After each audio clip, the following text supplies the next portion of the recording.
Projects.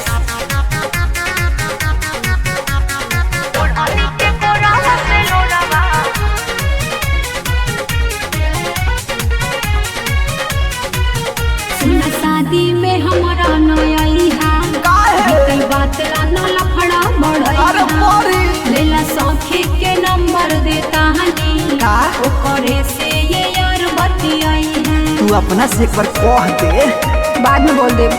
ये मीठी बात में ना हमके बोलावो, बात क्लियर तू अभी करावो।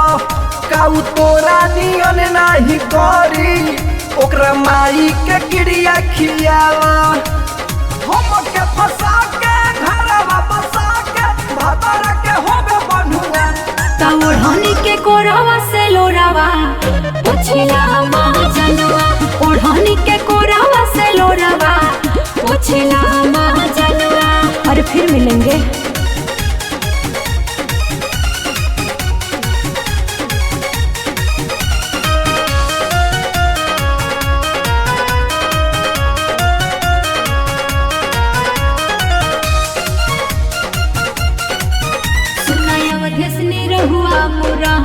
बोल ना काहे देता रहा हमरा के गारी। अरे ई तक कम है हो कह देले रही अगारी। हां अब देख ली हा दूसर दुआरे।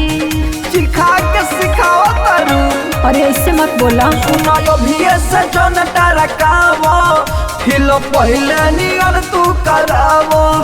इतना जल्दी न छोड़ब पीछा, आवो छतिया से छतिया सटावो। तोहर चक्कर में पिटले बार चाचा हमर भनुआ। ता ओढ़नी के कोरावा से लोरावा पोछिला महाजनवा, ओढ़नी के कोरावा से लोरावा पोछिला महाजनवा। अरे पोछला ना।